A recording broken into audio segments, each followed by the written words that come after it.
Hi friends, happy morning. எப்போதும் போல் டே வந்து இன்றைக்குமே சீக்கிரமாக ஸ்டார்ட் பண்ணியாச்சு. நைட்டே வாசல்லாம் க்ளீன் பண்ணி வச்சிடுறேன். இதுக்கப்புறம் வர்றது ஃபுல்லாமே வெயில் டைமா, கொஞ்ச நேரம் வெளியில் உட்காந்துக்கிற மாதிரி இருக்கும் ஈவினிங் டைம். அதுக்கப்புறம் நைட் டைம்லலாம் முடிஞ்ச அளவுக்கு வெளியிலவே சாப்பிட்டுடலாம் நைட்டில் அப்படின்ற மாதிரி தான் இருக்குது. கொஞ்சம் நல்லா இருக்குது, வெளியில் கொஞ்சம் நல்லா சில்னஸ் காற்றுலாம். அதனால் வெளியில் க்ளீன் பண்ணி வச்சுருவேன். காலையில் கோலம் போடுறதுக்கு கொஞ்சம் ஈஸியாக இருக்குது. மாப் மட்டும் போட்டு விட்டுட்டு கோலம் போட்டுருவேன். மாவு பச்சரிசி மாவெல்லாம் க்ளீன் பண்ணிவிட்டு அதெல்லாமே கொஞ்சம் எடுத்து வச்சுருக்கேன். சரி, கோலம் போடுறதுக்கு கொஞ்சம் யூஸ் ஆகும்னு சொல்லிவிட்டு மாவெல்லாம் எடுத்து ரெடியாக வச்சாச்சு. இன்றைக்கி கொஞ்சம் பிடிச்ச மாதிரி கோலம் போட்டிருக்கேன். எனக்கு கோலம் போடுறது ரொம்ப பிடிக்கும். நமக்கு ஏதாச்சும் கொஞ்சம் டென்ஷனாக இருந்தால் கூட இந்த கோலம் போடும்போது நம்மளுக்கு அந்த டென்ஷன்லாம் குறையிற மாதிரி இருக்கும். நமக்கு என்ன தோணுதோ அது மாதிரி கோலம் போட்டுக்கலாம். எனக்கு ரொம்ப மைண்டு ரிலீஃபாக இருந்தது, ரிலாக்ஸாக கோலம் போடணுன்னா கொஞ்சம் நல்லா உட்காந்து டைம் எடுத்து போடுவேன். கொஞ்சம் எதுனா டென்ஷனாக இருந்ததுன்னா சும்மா குட்டியாக ஏதாச்சும் ஒரு கோலம் போட்டுருவேன். இன்றைக்கி என்னன்னு தெரில, கொஞ்சம் கோலம் நல்லா போடலாம் அப்படின்னு தோணுச்சு. கொஞ்சம் முடிஞ்ச அளவுக்கு கோலம்லாம் நல்லா போட்டிருக்கேன். நெக்ஸ்ட்டு எப்போவுமே குளித்து முடித்த உடனே எவ்வளோ சீக்கிரமாக இருந்தாலும் சரி, நான் ட்ரெஸ் பண்ணிப்பேன். மணி 5 மணியாக இருந்தாலும் சரி, 6 மணியாக இருந்தாலும் சரி, கொஞ்சமாக இந்த பான்ஸ், அதுக்கப்புறம் இந்த க்ரீமு, லிப்ஸ்டிக்லாம் அவ்வளோ போட மாட்டேன். காலையிலலாம் தினமுமே லிப்ஸ்டிக் போட மாட்டேன். எப்போயாச்சும் ஒரு டைம் வெளியில் போனால் தான் லிப் பாம் மட்டும் தான் யூஸ் பண்ணுவேன். நார்மலாக ஃபேஸ் க்ரீம்லாம் போட்டுப்பேன். தினமுமே போட்டுப்பேன். நம்ம வீட்டில் தானே இருக்கோம், நம்ம ஏன் இதெல்லாம் போடணும் அப்படின்லாம் யோசிக்கவே மாட்டேன். நம்ம சும்மா ஒரு கொண்டையை கட்டிட்டு வீட்டில் இருக்கிற வேலையெல்லாம் பார்க்கும்போது அதுவே நம்மளுக்கு ரொம்ப டென்ஷன் ஆகும். முடிஞ்ச அளவுக்கு நல்லா ட்ரெஸ் பண்ணிவிட்டு வீட்டில் இருக்கிற வேலையை பார்க்கலாம், தப்பே கிடையாது. நான் அப்படி தான் பண்ணுவேன். காலையில் கொஞ்சம் விளக்கு ஏற்றலை, குளித்து முடிச்சோடனே விபூதிலாம் நான் ரெடி ஆனதுக்கப்புறம் விபூதி வச்சுட்டேன். எப்போவுமே என்னோடய டே விபூதி வச்சா தான் அன்னைக்கான நாள் எனக்கானதாக இருக்கும். அப்படி இல்லை விபூதிலாம் வைக்கலன்னா எனக்கு என்னமோ ஒரு மாதிரியாகவே இருக்கும். அதனால் விபூதிலாம் வச்சுட்டு வந்தாச்சு. பால் சிம்மில் வச்சுருக்கேன். நைட்டு பால் மித்திக்கு காய்ச்சி கொடுத்தேன், வேணான்னு சொல்லிட்டான். சக்கரை எல்லாமே போட்டுட்டேன், அதை அப்படியே எடுத்துகிட்டு போய் வச்சுட்டேன். இன்றைக்கி எனக்கு மட்டும்தான் காஃபி போட்டிருக்கேன். அவங்க கொஞ்சம் வேலை இருக்குதுன்னு சொல்லிட்டாங்க. அதனால் அவங்க காஃபிலாம் வேணான்னு சொல்லிட்டு கிளம்பிட்டாங்க. துணி மிஷினில் போட்டு முடிச்சதுக்கப்புறம் சிம்மில் வச்சுட்டு இதையுமே இந்த வேலையுமே முடிச்சிட்டேன். கொஞ்சமாக சக்கரை கம்மியாக இருந்தது, அந்த சக்கரை மட்டும் மிக்ஸ் பண்ணிவிட்டு காஃபி குடிச்சிக்கலாம். அவங்களுக்கு இப்போ கொஞ்சம் டென்ஷனே இல்லாத மாதிரி இருக்குது. நமக்கு லஞ்சு கட்டுற வேலைலாம் இல்லை. 12th எக்ஸாம் போயிட்டுருக்குன்றதுனால பொறுமையாக மதியம் தான் ஸ்கூல் போகிறாங்க. ஒரு 1:30க்கு ஸ்கூல் போயிட்டு ஒரு 5 o'clockலாம் வீட்டுக்கு வந்துடுறாங்க. அதனால் நான் கொஞ்சம் நிறுத்தி நிதானமாக இருக்கிற வேலையெல்லாம் பார்க்கலாம். ஃபஸ்ட்டு இந்த மணி பிளான்ட் ரெடி பண்ணணும்.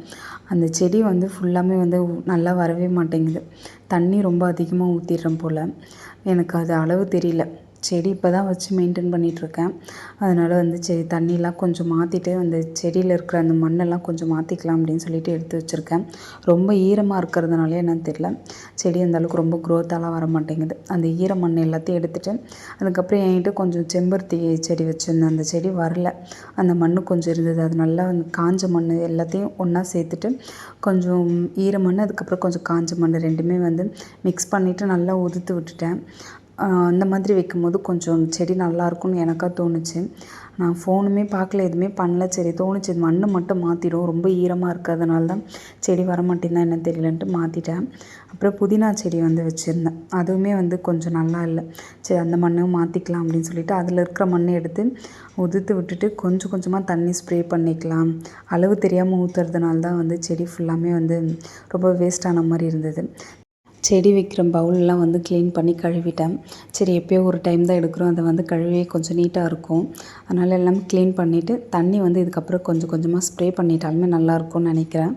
போக போக பழகிடும். எதுவுமே செடியெல்லாம் முன்ன பின்ன வச்சு நம்மளுக்கு பழக்கம் இல்லை. கொஞ்சம் கொஞ்சமாக கற்றுக்குறேன். ஒரு 4-5 மாதம் ஆகிடுச்சு நான் மணி பிளான்ட்லாம் வாங்கி. சரியாக தெரியல, ஒரு 3 மாதத்துக்கு மேலே ஆகிட்ருக்கோன்னு நினைக்கிறேன். சரி பார்ப்போம், இது கொஞ்சம் கரெக்டாக வந்ததுன்னா அதுக்கப்புறம் இதே மாதிரி செடியெல்லாம் வாங்கி மெயின்டைன் பண்ணலான்னு வச்சுருக்கேன். இன்றைக்கி காலையில் டிஃபன் வீட்டில் எதுவுமே ரெடி பண்ணலை. சாப்பாடு மட்டும் வெந்துட்டுருக்கு. மதியம் லஞ்சுக்கு தான் சாப்பாடு செஞ்சிட்ருக்கேன். இதுக்கப்புறம் வர்றது ஃபுல்லாமே வெயில் டைம் தான். இப்போ நம்ம சாப்பிட்றதெல்லாம் கொஞ்சம் மாற்றிக்கிட்டால் நல்லாயிருக்கும். இடியாப்பம் வெளியில் எடுத்துகிட்டு போவாங்க. எனக்கு இடியாப்பம்லாம் செய்ய தெரியாது. இங்கே ஒரு தம்பி தினமே எடுத்துகிட்டு வருவாங்க, அவங்கக்கிட்ட வாங்கிப்பேன். தேங்காய் பால் வீட்டிலே ரெடி பண்ணிக்கலாம்னு சொல்லிட்டு தேங்காய் இருந்தது, அது தேங்காய் பால் ரெடி பண்ணிட்டேன். கொஞ்சமாக ஒரே ஒரு ஏலக்காய் மட்டும்தான் போட்டிருக்கேன். தேங்காயெல்லாம் துருவிட்டு நம்ம அதை அப்படியே வந்து ஃபில்ட்ரு பண்ணிவிட்டு வேணுன்ற அளவுக்கு வந்து சர்க்கரை போட்டுக்கலாம். சர்க்கரை வந்து கொஞ்சம் கம்மியாக தான் போட்டிருக்கேன். ரோஷன் மித்தி அந்த அளவுக்கு வந்து தேங்காய் பால் வச்சு சாப்பிட மாட்டாங்க. அவங்க நாட்டு சர்க்கரை வச்சு இல்லைன்னா ஒயிட் சுகர் வச்சு சாப்பிட்டுப்பாங்க. நாட்டு சர்க்கரை வச்சு கூட சாப்பிட மாட்டாங்க. அது என்னன்னு தெரியல, இன்றைக்கி கம்மியாக தான் வச்சேன். இன்றைக்கி ரொம்ப நல்லா இருக்குன்னு சொன்னோடனே ரோஷன் கேட்டான், எனக்கு கொடுங்கம்மான்னு சொல்லிட்டு. நாங்கள் 2 பேருமே சாப்பிட்டுட்டோன்னா அவங்களுக்கு வந்து சாதம், அதுக்கப்புறம் வந்து தண்ணி ஊற்றி கொடுத்தேன். தயிர் சாதம், அதுக்கப்புறம் ஊறுகாய் வச்சு சாப்பிட்டுட்டாங்க. அவங்களுக்கு வந்து இடியாப்பம் கொடுத்துட்டேன். அவங்க சாப்பிட்றதுக்குள்ளே நம்ம போயிட்டு விளக்கேற்றிக்கலாம். வீடு ஃபுல்லாமே வந்து க்ளீன் பண்ணி பெருக்கிட்டேன். அதுக்கப்புறம் வந்து காலையில் விளக்கேற்றிட்டு பிரசாதத்துக்கு வந்து என்கிட்ட வந்து பொட்டுக்கடலையும் நாட்டு சர்க்கரை இருந்தது. சரி அதை அப்படியே மிக்ஸ் பண்ணிவிட்டு வச்சிடலாம் அப்படின்னு சொல்லிட்டு விளக்கெல்லாம் ஏற்றி முடிச்சதுக்கப்புறமா வந்து உட்காந்து சாப்பிட்டுட்டேன்.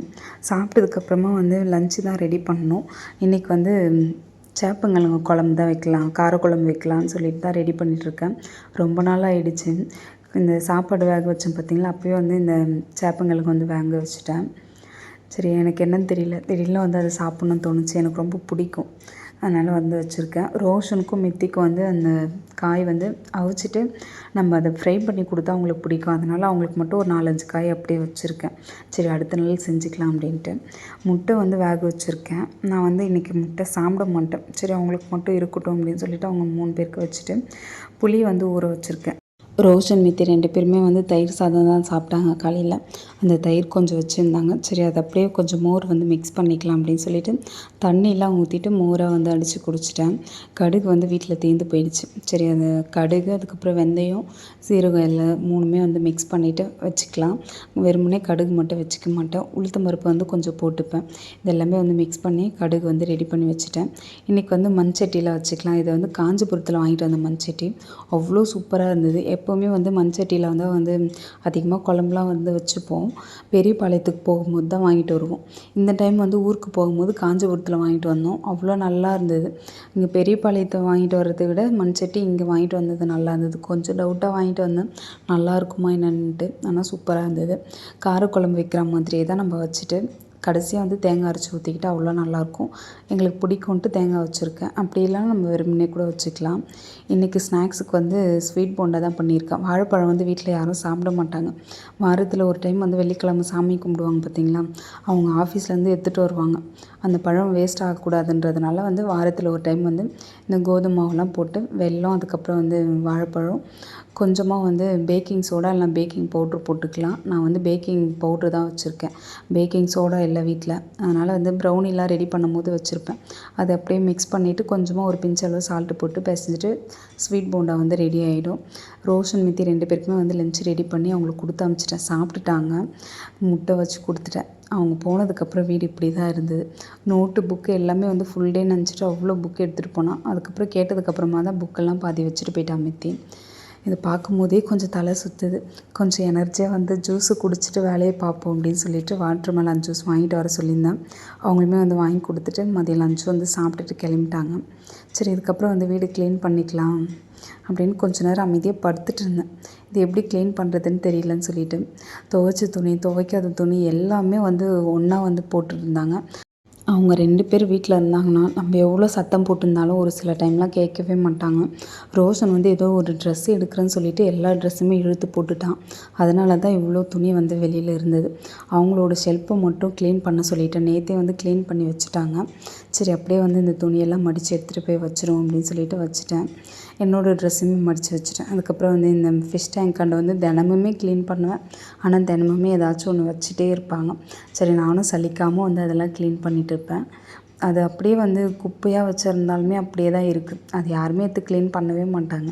சரி, இந்த இடத்துல இது இருக்கே, நம்ம எடுத்து வைப்போம் அப்படின்னு யாருக்குமே அது தோணவே தோணாது. நம்ம சொன்னால் மட்டும்தான் அந்த வேலையை அவங்க பார்ப்பாங்க. அதனால் சரி நம்மளே செஞ்சுருவோம் அப்படின்னு சொல்லிட்டு எல்லாத்தையும் எடுத்து க்ளீன் பண்ணிட்டேன். வீடெல்லாம் பெருக்கிட்டதுக்கப்புறமா வந்து கையோடு வந்து மாப் போட்டு வச்சதுக்கப்புறம் வந்து கொஞ்சம் க்ளீனாக இருக்கும்னு சொல்லிட்டு மாப்புமே வந்து போட்டுட்டேன். டீ, காஃபி குடிக்கிறேன், இந்த ஜூஸு குடிக்கிறேன்னு சொல்லிட்டு எல்லாத்தையுமே வந்து ஊற்றி வச்சுருவான். மித்தி வந்து அது கரெக்டாக வச்செல்லாம் குடிக்க மாட்டாள். எப்படி இருந்தாலும் வந்து கீழே ஊற்றிடுவா. அதனால வீடு முழுக்க வந்து கொஞ்சம் அப்படியே காலெலாம் ஒட்டுற மாதிரி இருக்கும். அதனால் வந்து வீடெல்லாம் துடைச்சி முடிச்சிட்டேன். மிஷினில் வந்து துணி போட்டிருந்தேன்ல காலையிலேயே, அந்த துணி எல்லாத்தையும் எடுத்து உள்ளவே வந்து போட்டுப்பேன். இப்போ வெயில் டைமாக இருந்தாலும் சரி, குளிர் டைமாக இருந்தாலும் சரி, உள்ளவே வந்து துணி போட்டுப்பேன். இங்கே வந்து ஃபுல்லாமே லைன் வீடு தான். யாரோட ட்ரெஸ்ஸு எங்கே போயிட்டு மிஸ் ஆகுது என்னன்னு தெரியாது. அதனால் முடிஞ்ச அளவுக்கு உள்ளவே வந்து காய வச்சுப்பேன். இன்றைக்கி கொஞ்ச நேரம் உட்கார்றதுக்கு கூட வந்து நேரமே இல்லை, ரெஸ்ட்டே இல்லாமல் வேலை பார்த்துட்டு இருக்கிற மாதிரி இருந்துச்சு. சரி ஓகே, விலாகோட எண்டுக்கு வந்துட்டு விலாக் பிடிச்சிருந்தா சப்ஸ்கிரைப் பண்ணி சப்போர்ட் பண்ணுங்கள். நாளைக்கு பார்ப்போம்.